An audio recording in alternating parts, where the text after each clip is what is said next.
नमस्कार दोस्तों आज हम देश में सरकार द्वारा जारी की गई अग्निपथ योजना का युवाओं द्वारा किए जा रहे विरोध के बारे में बात करेंगे। ये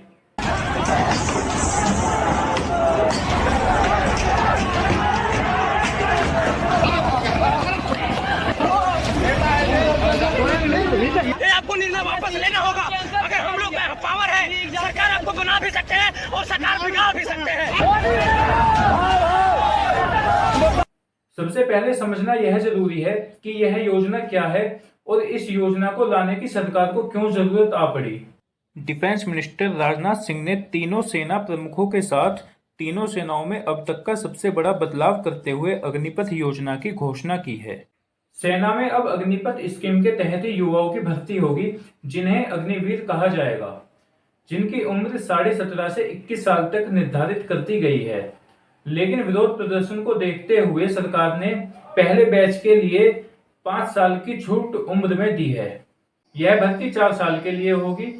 4 साल की सर्विस पूरी करने के बाद 25% अग्निवीरों को सेना में परमानेंट कर लिया जाएगा और बाकी 75% अग्निवीरों को बाहर कर दिया जाएगा। सर्विस पूरी होने के बाद बाहर किए जाने वाले अग्निवीर पेंशन या ग्रेच्युटी के हकदार नहीं होंगे। बाहर होने के बाद अग्निवीरों को सेवा निधि भी दी जाएगी। इसमें 30% हर माह उनके वेतन से काटा जाएगा और उतना ही सरकार द्वारा दिया जाएगा, जो कि सेवा निधि के रूप में 11.7 लाख रुपए अग्निवीर को दिए जाएंगे और यह इनकम टैक्स के दायरे में भी नहीं आएगा। सर्विस के दौरान यदि अग्निवीर की मृत्यु हो जाती है तो उसे 44 लाख रुपए की मदद भी दी जाएगी और बची हुई सर्विस का वेतन और सेवा निधि भी दी जाएगी। वीरों को सर्विस के दौरान ग्रेजुएशन कोर्स भी कराया जाएगा, जिसे इग्नू चलाएगा। पहले साल अग्निवीरों को ग्रेजुएशन सर्टिफिकेट दिया जाएगा, दूसरे साल ग्रेजुएशन डिप्लोमा और तीसरे साल ग्रेजुएशन डिग्री दी जाएगी। इस योजना के तहत नेवी में अब महिलाएं भी अग्निवीर बन सकेंगी, जो कि पहले नेवी में महिलाएं केवल ऑफिसर रैंक पर ही होती थीं। सरकार को यह योजना लाने की आवश्यकता क्यों पड़ी?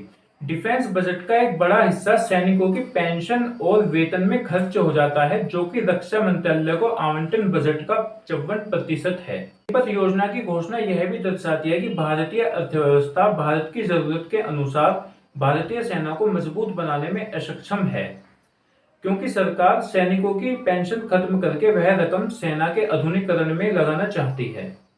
वहीं दूसरी तरफ यदि देश के जनप्रतिनिधियों को देखें तो यदि कोई एक बार भी एमपी या एमएलए बन जाता है तो वह आजीवन पेंशन का हकदार बन जाता है, जबकि देश के जनप्रतिनिधि करोड़पति या अरबपति ही होते हैं। सैकड़ों जनप्रतिनिधियों की जमानत जब्त की गई, आपराधिक मामले दर्ज हैं, जेल में बंद हैं, लेकिन उनकी पेंशन कटौती करने की बात आज तक किसी ने नहीं की। डिफेंस मिनिस्टर राजनाथ सिंह और तीनों सेनाओं के सेना प्रमुखों ने यह भी कहा है कि इस योजना से सेना भविष्य की चुनौतियों से निपटने में ज्यादा सक्षम होगी। आर्मी में सैनिकों की औसतन आयु 32 साल है, लेकिन इस योजना को लाने से आने वाले 6-7 साल में आर्मी की औसतन आयु 26 साल हो जाएगी। सैनिकों को नई टेक्नोलॉजी सीखने को मिलेगी और सेना ज्यादा फिट रहेगी। अब जानना यह भी है कि युवा इस योजना का विरोध कर क्यों रहे हैं। दोस्तों, ग्रामीण परिवेश से आने वाले अधिकांश युवा सेना में अपना भविष्य तलाशते हैं। अपनी कड़ी मेहनत करके सेना में भर्ती होकर अपना भविष्य सुरक्षित मानते हैं। ये युवा अधिकांश 10वीं या 12वीं तक की पढ़ाई को ही पर्याप्त समझते हैं, क्योंकि आर्थिक स्थिति इतनी अच्छी होती नहीं कि ये 12वीं के बाद की पढ़ाई जारी रख सकें। सेना में स्थायी रूप से भर्ती होने का स्वर्णिम अवसर मानते हैं। लेकिन अग्निपथ योजना में 4 साल की अस्थायी नौकरी इनके मन के अंदर असुरक्षा का भाव पैदा करती है। देश का युवा सेना में सेना भर्ती के लिए आयु को लेकर भी आक्रोशित है। पहले सेना में भर्ती के लिए टेक्नीशियन और क्लर्क की आयु सीमा 17 से 23 वर्ष थी, लेकिन अग्निपथ स्कीम के आने से यह उम्र सीमा घटाकर 17 से 21 वर्ष कर दी गई है। पहले सेना में भर्ती के लिए सैनिकों की आयु सीमा 17 से 21 वर्ष थी, जो कि अभी भी इतनी है, लेकिन पहले बैच के लिए 5 साल की छूट दी गई है। 5 साल की छूट देने के बाद आवेदकों की संख्या में भी बढ़ोतरी होगी। क्या आवेदकों की संख्या में बढ़ोतरी के अनुपात में वैकेंसी भी बढ़ाएगी सरकार? ये भी एक बड़ा सवाल है। अब बात करते हैं कि इस योजना से रोजगार पर क्या प्रभाव पड़ेगा। सन 2000 तक 80,000 नियुक्तियां सेना में हर वर्ष हुई। सन 2000 से 2014 तक 60,000 नियुक्तियां हर वर्ष हुई। वहीं 2014 से 2019 तक 44,000 नियुक्तियां हर वर्ष हुई। लेकिन इस अग्निपथ योजना के तहत पहले चरण में 46,000 नियुक्तियां हुई, जो कि 4 साल बाद उसमें से 75% युवा वापस बहाल कर दिए जाएंगे। दोस्तों, सन 2000 तक 80,000 नियुक्तियों के लिए 90 लाख फॉर्म भरे गए।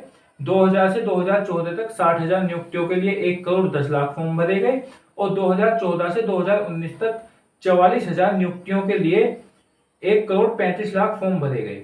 आवेदकों की संख्या बढ़ रही है और नियुक्तियां घट रही हैं। लेफ्टिनेंट जनरल अनिल पुरी के मुताबिक आने वाले 4 से 5 साल में अग्निवीरों के लिए 1 लाख तक की नियुक्तियां बढ़ा दी जाएंगी। कल्पना कीजिए कि जब 1 लाख अग्निवीरों में से 75% अग्निवीर बाहर कर दिए जाएंगे तो बेरोजगारों की तादाद कितनी बढ़ जाएगी। अब इस योजना के लिए सरकार की क्या क्या नीतियां हैं। सबसे बड़ा अहम सवाल यही उठता है कि 4 साल की सर्विस पूरी करने के बाद अग्निवीर जब बाहर कर दिए जाएंगे तो वो क्या करेंगे, उनका क्या होगा। रक्षा मंत्रालय ने उनके लिए central arm police force, Assam rifles व कई राज्यों की राज्य पुलिस में अवसर देने की बात की गई है। जबकि द हिंदू की एक रिपोर्ट के मुताबिक सेंट्रल आर्म पुलिस फोर्स में पिछले 4 साल में 80% गिरावट आई है। लगातार बढ़ रहे विरोध को देखते हुए डिफेंस मिनिस्टर राजनाथ सिंह ने अग्निवीरों के लिए रक्षा मंत्रालय की सभी नौकरियों में 10% आरक्षण देने की बात कही। गृह मंत्रालय ने भी सेंट्रल आर्म पुलिस फोर्स और असम राइफल्स में अग्निवीरों के लिए 10% आरक्षण देने की बात कही और उन्हें उम्र में भी 3 से 5 साल तक की छूट देने का ऐलान किया गया। वहीं अगर आंकड़ों की बात करें तो सेंट्रल पब्लिक सेक्टर यूनिट में भूतपूर्व सैनिक के लिए ग्रुप सी पोस्ट में 14.5% कोटा है और ग्रुप डी पोस्ट के लिए 24.5% कोटा है। लेकिन डायरेक्टरेट जनरल रिसेटलमेंट की रिपोर्ट के अनुसार 170 सेंट्रल पब्लिक सेक्टर यूनिट में से 90 सेंट्रल पब्लिक सेक्टर यूनिट में ग्रुप सी का केवल 1.5% और ग्रुप डी की संख्या का 0.3% पूर्व सैनिक था। यह डाटा यही दर्शाता है कि जो रिजर्व वैकेंसी भूतपूर्व सैनिक के लिए दी जाती हैं, वह नियुक्तियां भूतपूर्व सैनिक की सरकारी नौकरी में नहीं की गई। सेना के पूर्व सैन्य अधिकारियों ने भी इस स्कीम को दुर्भाग्य बताया और उसका विरोध किया। लेफ्टिनेंट जनरल विनोद भाटिया ने कहा है कि यह भ्रम है कि 4 साल की ड्यूटी में कोई भी इंटर्न हिमालय की चुनौतियों का सामना कर पाएगा। न इस स्कीम का टेस्ट किया गया है, इसको सीधे तौर पर इम्प्लीमेंट किया जा रहा है। यह मात्र समाज का सैन्यकरण है। जनरल GD बख्शी ने इस स्कीम के विनाशकारी परिणाम होने की बात कही है। रिटायर्ड जनरल यशमोर ने कहा है कि यह दुर्भाग्यपूर्ण है कि देश में सेना में रिक्रूटमेंट को पैसा बचाने के हिसाब से देखने लगा है। 4 साल बाद बहुत से युवा सड़कों पर असंतुष्ट होकर घूमेंगे, साथ ही इसका फौज पर नेगेटिव असर पड़ेगा। अग्निवीर को अलग नज़र से देखा जाएगा। कैसे पता होगा कि 4 साल बाद जब वह बाहर जाएगा तो अपने साथ डेटा नहीं ले जाएगा। जब उन्हें पता है कि 4 साल बाद बाहर कर रहे हैं तो उनकी क्या वफादारी होगी। दोस्तों, 15 सितंबर 2013 में नरेंद्र मोदी जी बीजेपी के प्रधानमंत्री उम्मीदवार के तौर पर हरियाणा के रेवाड़ी में पूर्व सैनिकों की सभा को संबोधित कर रहे थे तो उन्होंने 1 रैंक 1 पेंशन का समर्थन किया था। लेकिन 9 साल बाद 1 रैंक 1 पेंशन से यूटर्न लेकर उन्होंने इस योजना में 9 रैंक 9 पेंशन का फॉर्मूला जारी कर दिया। यदि अग्निपथ की बात की जाए, अग्निपथ योजना की बात की जाए तो ये बेरोजगार होने की नौकरी है, 4 साल की अस्थायी नौकरी है, 4 साल बाद सर्विस पूरी होने के बाद घर वापस लौटने की नौकरी है। दोस्तों, यदि हमें सरकार के द्वारा लाई गई योजना गलत लगती है या ठीक नहीं लगती है तो उसका शांतिपूर्ण विरोध करना हमारा अधिकार है, लेकिन हिंसात्मक विरोध करना कानूनन अपराध है। कृपया करके ऐसा न किया जाए। धन्यवाद।